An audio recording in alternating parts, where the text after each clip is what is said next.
Good morning, good evening, good afternoon, wherever you are and whatever time it is. Welcome back to the Charlie K YouTube channel. That was a very different intro, very wordy. But yeah, welcome back. I'm going to go straight into the video today. What we have got here on the screen is a tier list of all 23, I think it's maybe even 24, Nottingham Forest signings this summer. And what we're going to do is we're going to rank them from Player of the Season contender to no chance sunshine, with yep, he'll start, super sub, and will struggle for time in the middle.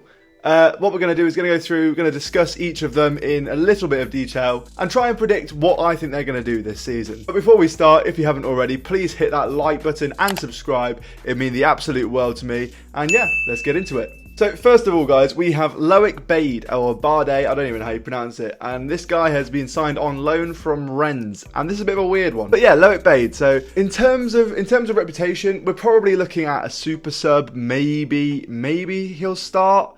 But without knowing too much about him right now, I'm going to quickly do this one. I think he'll be on the bench. I think he clearly has a lot of pace and will give that our defensive line an option that maybe we don't currently. But I can't see him. I think Cooper has a loyalty over the squad he currently has, and I think he's quite settled in that when we have everyone back, the Niakate, Worrell and McKenna back three. So do I see Loic Bade breaking into that, getting over the likes of Willy Bolly as well?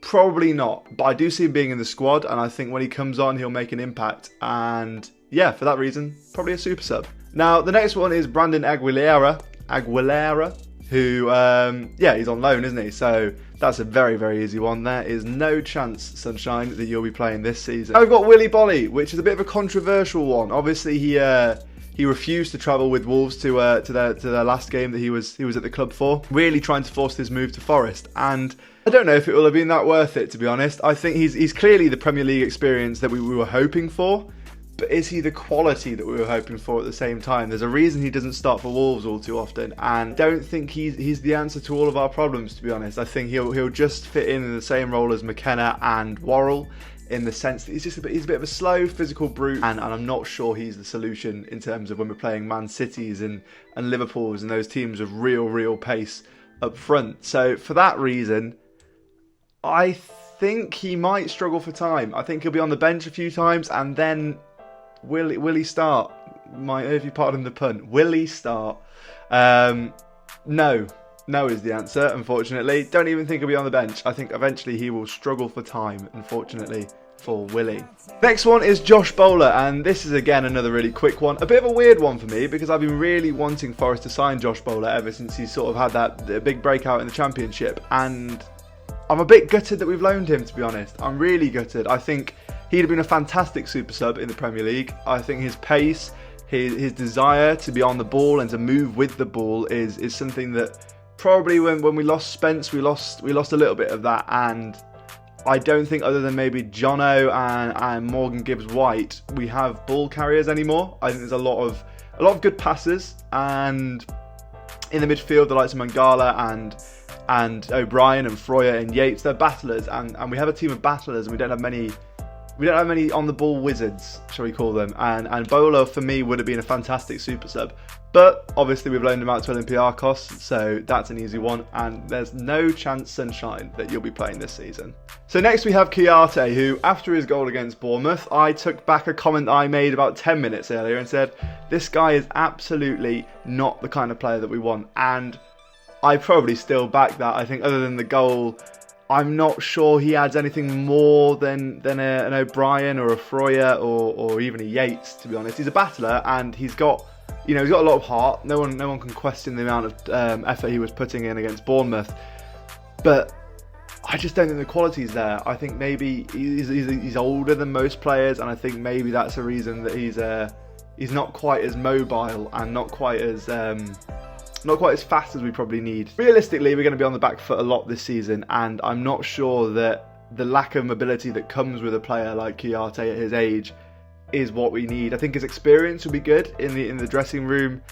Do I think he'll start? No. I think Cooper quite likes him, so I do think he'll be a super sub. But when you think of the midfield options we've got, I can't see him being brought on over the likes of Freuer for much longer. And now our first player of the season contender for me in Dean Henderson. He probably goes at the very front right now.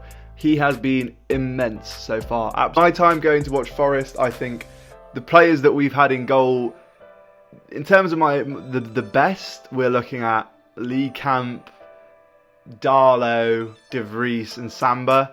Looking at the worst, we're looking at Muric, Stojkovic, and probably Smith in his latter games for us when he was still a first team player but not quite at the level, hence we replaced him.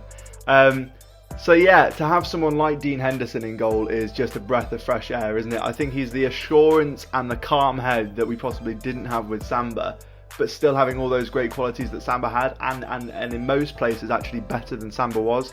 So yeah, massive fan of Dean Henderson. I do think maybe he's a little bit static planted when shots come in from long range. I'd like to see a stat in terms of how many long range goals he's conceded so far this season. A few of them, like the Billing one, unstoppable, but the Cancelo one, the Kane's first one, which I know wasn't that long range, it's still outside the box just.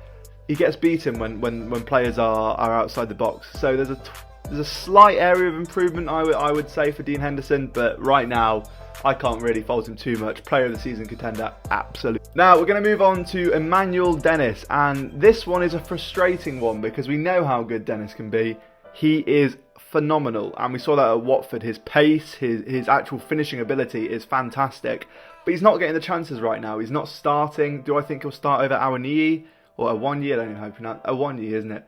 Will he start over Awoniyi? I'm not sure. So it's hard to say how Dennis' season will go. I think if he can get a run of games, then he'll be our starting striker. I think he just needs confidence, that first goal, and for players to get used to playing with Dennis, because he's one of those individual stars that, although he will play for the team, can create things by himself, and I think the team need to adapt to having a striker like that.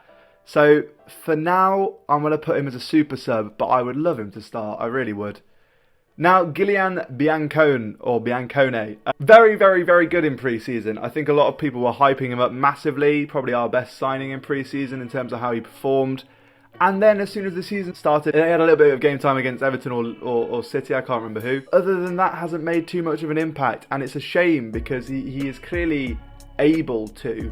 He's just not been given the opportunity. But for £6 million or £9 million, there's sort of two different figures that are being thrown around about his transfer fee. Either way, I don't think we've paid that for him not to even get on the bench. So for me, he's probably a super sub, and suddenly our bench is filling up really quickly here. So God, I hope we can find someone who'll start soon. And we have in the likes of Jesse Lingard. It's polarising fans right now. I think a lot of people aren't quite appreciating the smaller things he's doing. I think his fitness still isn't quite there, and we saw that with Billing's goal. I think he loses the ball and then doesn't chase back, and Gibbs White gets dragged out. And we're out of shape, and possibly that is Lingard's fault that's hitting the ball like Philip Billing hit that ball. Fair dues, you know. I don't think we can blame Lingard too much for that. But then I saw a stat in terms of the chances created in the league, and Lingard has the most chances created for Forest this season. So deceptively, probably doing more than people realise he's doing, and I think his experience as well is invaluable. So yeah, for me, there's no way Lingard doesn't start, and there's just about finding how Morgan, Gibbs White and Lingard can fit into the same system, as well as having that striking option that isn't Jono. It's a real problem to have, because there are 4 or 5 very, very decent attacking players that we have in the squad, and a few of them aren't going to start. So it's about finding that and finding the rhythm with that. But for me, Lingard has to start, is my opinion. Renan Lodi now, and this guy, he's going to start. He's Champions League quality, isn't he? He is fantastic, and we saw in the glimpses that we've seen so far at Man City. Obviously, probably not the best game to judge any Forest player off, because it was just, we didn't have the ball. They completely played around us. So I can't really judge him off that game. But against Bournemouth, he was very, very good, very, very energetic, and provided that output that possibly we lost with a wing back like Spence going, in terms of wanting to carry the ball a little bit more, taking on players, and it wasn't always successful, but it was refreshing to have that sort of enthusiasm and flair that we possibly miss in the squad in the defensive areas. Not that I don't think Nico Williams is very good, we'll move on to him later. But yeah, Lodi is Champions League quality. I think the signing of Omar Richards, if he wasn't injured, we probably never would have made this signing with Lodi. But there's a silver lining, isn't there? Because I do think he'll be pushing towards, I'm going to put him a little bit above Lingard, and pushing towards player of the season contender. I don't think he'll quite be there. I think there'll be a few, 3 or 4 players above him. But yeah, he'll be a fantastic player for us, and hopefully we can keep him. Morgan Gibbs-White now, and this guy is another player of the season contender. And there was a real worry when we signed him, and the press were going on about it, about the price tag, and is he going to be worth it? So he's 25 million right now, I believe, and that has the possibility to go up to 45 million, depending on how we do in the next few seasons. And I think we're going to pay the whole 45. I really do. I think we'll be fine this season, and we'll build in the future. So this season, I do think we'll do well. I went on a dial-in with Des on Mr. Dawes' channel, and I did say that I think we'll finish top 10. And I probably doubt that a tiny bit after the Bournemouth game. But I still think Morgan Gibbs-White and players like him will push us up the table to a place far more comfortable than we are right now. He's just fantastic, Gibbs-White. His ability on the ball and his intelligence off the ball are just second to none. I think you can see the amount of 1-2 intricate passing movements that we're getting because of Gibbs-White is just phenomenal. And as soon as the players around him adapt more to how he plays, again, he's a bit of a Dennis, he's a bit of a one-man show at times, then it's very exciting. I love Morgan Gibbs-White. I think he's my favourite player this season, and I do think he'll be a player of the season contender, and probably I'm going to move him above Hendo as the early favourite for player of the season. Next we have big Moussa Niakhaté, and it depends really on whether or not he's that injury prone, because his track record already at Forest, isn't great, but maybe it's just a one-off. So I will put him in, he'll start for now, and I think he could move up to the player of the season section, depending on how often he plays.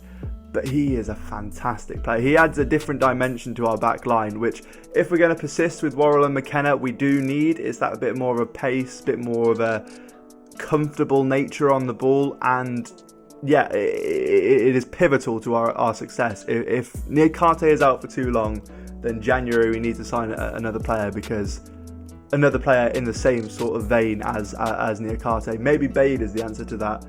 But yeah, Niakhaté for me adds a new, different dimension to our back line, and I can't speak highly enough of him. So depending on how much he starts, he'll either be he'll start, or he'll be a player of the season. All depends on injuries really. Nico Williams now, and this is another player of the season contender for me. This guy is fantastic. I think when we lost Spence, there was a real worry that we weren't going to replace him, and we weren't going to have that sort of output that Johnson is able to feed off so well on the right. And Williams has come in and proved that there was nothing to worry about, because he is a Jed Spence improvement. And I don't think he's as creative on the ball as Jed Spence. I don't think he's willing to take players on as much as Spence is, which is probably the only criticism I have of him. But everything else is second to none. I think he's a very capable defender. He is able to cross the ball like probably no one else in this team. I think he is fantastic. His passing range is immense. And I think from dead balls, especially, a little bit further back in the opposition half, he's the guy you want on it. We saw a lot of the time last season at Fulham, his set pieces were where a lot of the goals were created. So Williams is going to be pivotal to how we do this season. Massive fan of him, and I do think he'll be a player of the season contender. Although he did have a bad game against Bournemouth, but I think he was due one, wasn't he? So we'll let him off. And now we've got Lewis O'Brien, and I am also going to put O'Brien in player of the season contender. I do think there'll be about half the starting 11 who will be up there mixing it, and I think O'Brien he's the undercover guy, isn't he? To me, and I'm going to reference an older player here, so maybe some of the younger Forest fans won't remember him. I'm still a younger Forest fan, but even younger than me.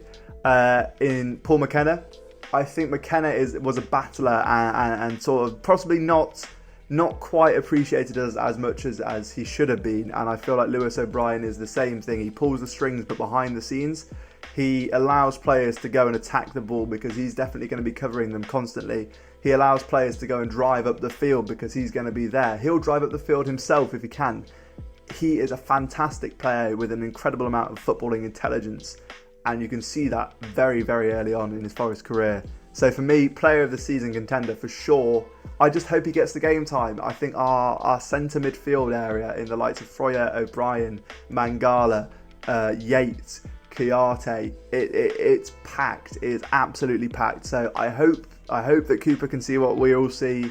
I hope O'Brien starts most games, because if he does, he'll be a player of the season contender for sure. And now we're getting on to Omar Richards, and this is a sad story really, because he was brought in from Bayern Munich, and you know, he probably should have been our starting left back, and I think he is more than capable of being so. But we have Lodi now. For that reason, I don't see how he starts. I really, really don't. I think there'll be games in the Cup, or maybe when Lodi needs a bit of a rest, in which he will start.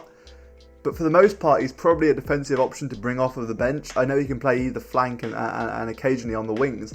So he's a very versatile player, which is probably very good to have in the squad. But I don't think he'll start over Lodi, which is a shame really. Big hype around Omar Richards when he signed, and I'm not sure we'll quite see his full potential in a Forest shirt. And now we've got Oral Mangala, that cheeky man with a cheeky smile. He is fantastic, and we've missed him so much in the few games that he's been out. I think we saw the reaction when he left Stuttgart from Stuttgart fans. He was a very, very big loss in their eyes, and we can see exactly why. He does what O'Brien does, but with a little more technical ability. I think he's more confident on the ball than O'Brien is, which says something, because I think O'Brien is fantastic. But Mangala is even that one step up from O'Brien. He's on the next level. I think he's probably our best central midfielder. Hopefully he's not out for too long, because we need him back desperately. I think, thank God the Leeds game was postponed in many ways, because it does hopefully allow Mangala and Niakate to come back. Yeah, love Mangala. Love Mangala. Player of the season contender for sure. I would probably put him above everyone other than Morgan Gibbs-White. I think Mangala is fantastic. On to the final five now, and we've got Remo Freuler, and this is a really, really odd one for me, because he should start. He should start, shouldn't he? But it depends on the system we play, because if we insist on playing a three back with wing backs as well, then where's he going to fit in? Because I don't think he fits in over O'Brien and Mangala consistently. But he's a Champions League quality player. He was a Champions League captain in a team that did very well a few seasons ago in the competition. So, you know, he's definitely a little bit better than possibly being on the bench for sure. So it depends on the system. I think we will change our system at some point through the season and incorporate a central defensive mid to sit behind two central midfielders. And I do think that's where Freuler will fit into the squad. So for me, I do think he'll start. I bloody hope so. He's fantastic. But time will tell. Now, Taiwo Awoniyi. And he's not got off to the best start in a Forest shirt, has he? I think that goal against West Ham was, you know, hopefully a confidence booster. But how much is that sort of goal going to boost your confidence? It wasn't deliberate. It was just there.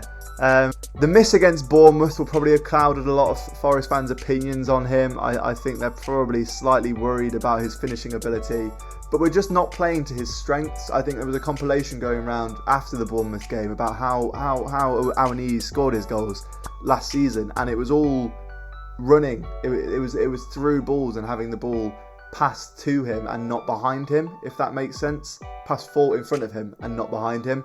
He likes to run onto balls and then have a little bit of time to dribble, boom, slot it in. And he's a very, very capable finisher when he's in those positions. And currently we're playing him in more of a Keenan Davis-esque role. And I don't think that suits him. And I think that's possibly where the problem is for Awoniyi right now. So for me, he will start. But yeah, it just depends on his form. And I think him and Dennis are probably very interchangeable. So final three now. And we've got Harry Toffolo, who actually, other than maybe the Newcastle game, has not put a foot wrong in a Forest shirt. I think he's been very, very good and a very consistent, steady sort of confidence bringer in the back line. I think there are a few times maybe where you thought, oh, he's going to get beaten, but he doesn't, and he's holding his own in the Premier League. So for me, I think Cooper will repay that faith. I don't think he's going to start over Lodi, and even further so when Richards is in the squad. I think he might struggle for time. But I could see Cooper keeping faith in him a little bit, and for that reason I do see him being a super sub. Now we're moving on to Hwang, who is another Olympiacos loanee, so he's got no chance of playing this season.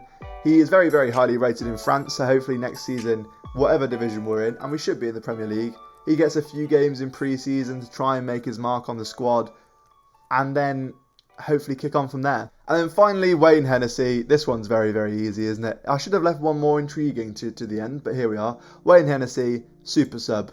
You know, I think we do need a player of Hennessy's quality and not Jordan Smith's. Big fan of Smith, don't get me wrong, he's not Premier League quality. So Wayne Hennessy is the man that needs to be on the bench. Nothing really more to say than that. So that's the end of the video, guys. Thank you very, very much for watching. If you did like, please subscribe. Apologies for the sleeping dog on my bed. If she's popped up at all in this video, I have no idea. Do you want to meet her? Let's get Nelly on the channel. If you've seen anything moving on the bed, it was this little creature. She's just woken up, so apologies. Go on, back down you get. Don't know why I'm apologising to you guys and not her, but there we go. Please do hit that like button and subscribe if you enjoyed this video. Hopefully another one coming out in the next few days, and be ranking the Premier League managers in terms of their playing careers. But yeah, thank you very much for watching, guys, and I will see you in the next one. Cheers.